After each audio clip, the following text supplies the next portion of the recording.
Hey everybody, Melissa from Going My Own Pace here. I hope you're well. I wanted to talk to you today about something really exciting. It is my 1 year post-endometriosis excision and hysterectomy surgery. What a year it has been. So I'm going to give you the very quick summary at the beginning in case you are too tired or brain fogged to get through it. But I also have a full write-up on the blog, so that will help you out. So make sure you go over there. It's melissavsfibromyalgia.com. I'll put the link below. But the spoiler alert basically is that the operation has helped me to reconnect with my body, reduce the load on my nervous system, and improve the fibromyalgia. I share all about the reason for the operation, what it was like, and my 1 year health update. This is a long and personal update, but I really feel like the lessons I've learned will help you too. So if you need, grab a cuppa, grab a heat pack, and be ready to join me. So I guess it all starts with context. Pre-operation, I had had heavy, painful periods for a long time. The doctors could only tell me things like, oh, people with fibromyalgia get painful periods, some women just get painful periods, all sorts of dismissive nonsense. But essentially it was chalked up to fibromyalgia. But when the period started getting worse and stopped me from functioning, it took a lot of back and forth with my doctor, even to get a referral to a gynecologist. So for some reason in the New Zealand system, you can't even go to a gynecologist in the public health system without a very good reason. It's weird. But they made me try birth control pills despite a history of me reacting badly to them and telling them how badly I reacted. I took the pills and they were like, I responded so badly that they now have declared me allergic to birth control pills. But they tried to talk me into getting a Mirena despite a doctor agreeing years ago that that would not suit me. There's no way my body would accept a foreign body sitting up there. And then finally my doctor advised me that seeing a private endometriosis specialist to get their advice would move me along. I went to the first one, paid out of pocket. She recommended surgery, sent me back to the public system. The public system first said no, then they said, yes, we'll see you. The gynecologist will see you, but it will be a long time. And then I went back to the private therapist and she said, no, I don't do self-paid cases. So then I had to wait a few more months and getting worse and worse as we go. Like each period was traumatic and the number of days per month that it was taking over my life was just getting crazy, and my previous regularity was going out the window, so I didn't even know when it was going to hit me. So then I found a new specialist, but it took me months to kind of get through to meet him. Meanwhile, they were just getting worse and worse every month. I was so... like I looked like a zombie, like I lost so much weight, I was in so much pain, like my nervous system was just fried. I was a mess. But anyway, we got to the surgery and, well, I guess backing up a bit, the first thing is that surgeon validated my experience. He said, if you can't take ibuprofen and get on with your day, then it is not natural, it is not okay. The level of pain I had been living with for many, many years was not okay. So I guess the message here is that if it is like that, if it is that bad, push and fight and get second opinions, because you deserve finding out what is going on. Like living with constant low iron levels, falling in and out of anemia, losing clothing and sheets to blood loss, losing entire days because of how painful it is, that's not normal. So do seek help. The actual operation actually didn't go too badly. I managed to get one of the earlier operations in the day, so I wasn't like depleted from like fasting or anything like that. We got up early, we went, and I was taken in relatively quickly. I had 3 surgical incisions. They found endometriosis kind of in one spot on my ureter. So it was like a whole heap clumped together, and the uterus and all of the other bits and pieces, everything but the ovaries are gone. And it felt very weird. It felt like something that needed to be gone was gone. So yeah, it was really interesting. The immediate recovery was really hard, but not unexpected. The incisions healed well, but it was my energy that took the biggest hit. I felt very vulnerable, and it did actually, like the first weeks, like it was really hard to like get into and out of bed and into and out of a chair, and like even the first few nights, oh my gosh, getting into bed or out of bed was a nightmare. Turning over, oof, you need a lot of abdominal strength for these things. And I was very fragile for a long time afterwards. So it did take me months. Like it took me 9 months to start to feel like I was at my old strength.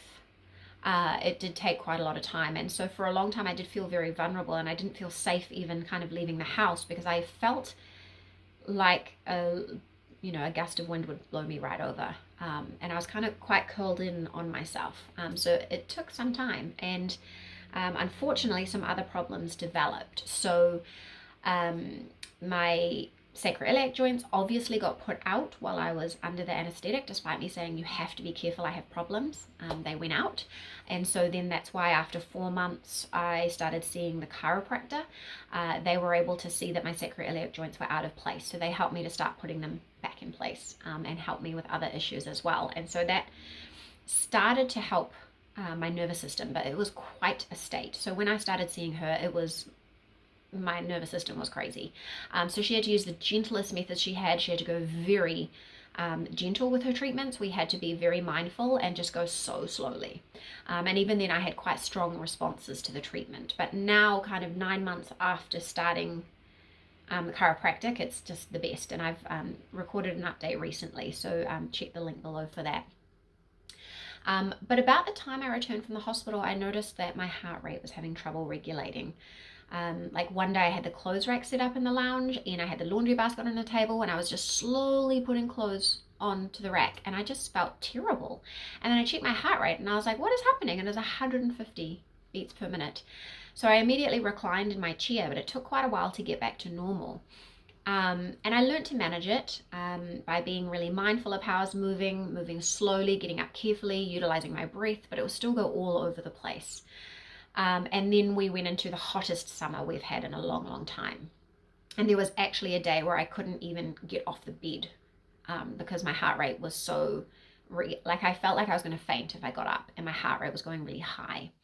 I went to my doctor, and she did the in-office test for POTS. And previously they had done a test for POTS and said it was borderline. And she said no, that she didn't think it was, but I didn't think it was a great test or representation of real life. But anyway, she said no, it's not POTS, and nothing was wrong with my heart, with my test results, so they didn't do anything about it. But in around kind of March and April 2024, my heart rate did kind of calm down unless I was sick. So I don't know whether that's just my nervous system just being completely dysregulated and really impacted by the operation. But now, like 1 year later, I am so glad that I have had my surgery. Even how hard it was to recover, even all the things that came up, to no longer have those traumatizing periods is just out of this world good. The 3 tiny incisions are small scars, and it's just proof of what I've battled through. There's no doubt that I'm doing way better overall without that stress on my nervous system. So I'm just so much better than I was when you think about the fact that I've had the operation and started chiropractic. My chiropractor believes that what I'm experiencing is a dysregulated nervous system, but everything we've done, or everything I have done, is releasing the load on it. And so that's the holistic plans, right? So that's getting rid of the perpetuating factors, which is the endometriosis and the heavy painful periods.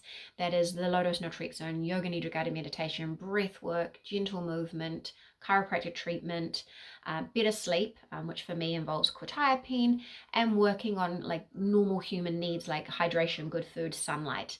But this operation has helped me to reconnect with my body. It was so hard being friends with a body that attacked me so much, right? My quality of life is much higher now without those symptoms. It's calmed my nervous system, and it's helped the fibromyalgia because it was a perpetuating factor. With that level of pain and how bad it was getting and the drain it was putting on my whole system, right? Like I was getting nutrient deficiencies, I wasn't keeping enough iron, I was bleeding heavily every month, and my nervous system never knew when it was coming because it was just no longer regular anymore. And it wasn't just the period, it was like pre-period pain, period, post-period pain, a tiny gap, and then ovulation, then a tiny gap, and it all started again. So there's just no doubt that the endometriosis and heavy painful periods were a perpetuating factor. So like it's twofold, right? Take away the heavy painful periods and the stress on your body, and take away that perpetuating factor from the fibromyalgia. It really has made a big difference in that, like you just, without a doubt. And having kind of teased out those strands and done all of these holistic management plans, my life is so much better. I wish I could have, not had to go through it or not had to have a hysterectomy, but I'm glad that it is done, and that I haven't entered the cycle that a lot of other women have, where it's they have a surgery with someone who's maybe not even a specialist, and then they don't get it all, and so then it's all back again, and then they go back in the system, then they wait, then they have another surgery, and then they go back in the system, and it's never better, and then they've got scar tissue, and it's just an unending thing where the endometriosis becomes a big lifelong full-blown thing. So I'm thankful in some senses that it took so long to get diagnosed, because it meant that I'd had my family, and that I could just be like, we're done with this now. So that was great. But I think the thing you need to know is that not everything is fibromyalgia. So if something is not right, seek your second, third, and fourth opinions. I shouldn't have been left so long waiting for diagnosis or treatment. I shouldn't have had to pay for it privately either. We shouldn't have had to, like my family and my like financial history has been so smashed by the fibromyalgia and the chronic fatigue syndrome and the endometriosis. It shouldn't have been then even more smashed by paying for a private surgery that the public sector should have dealt with. But that's a whole other thing altogether. It's easier said than done, but you just can't let them attribute everything to fibromyalgia. And we can't get the fibromyalgia under control until we conquer those perpetuating factors. And these big stresses, they sit on our system, and it's harder to reverse the damage. All of these things, like they build up into this ginormous snowball. So we've got to kind of come back and catch it earlier. So what's next for me?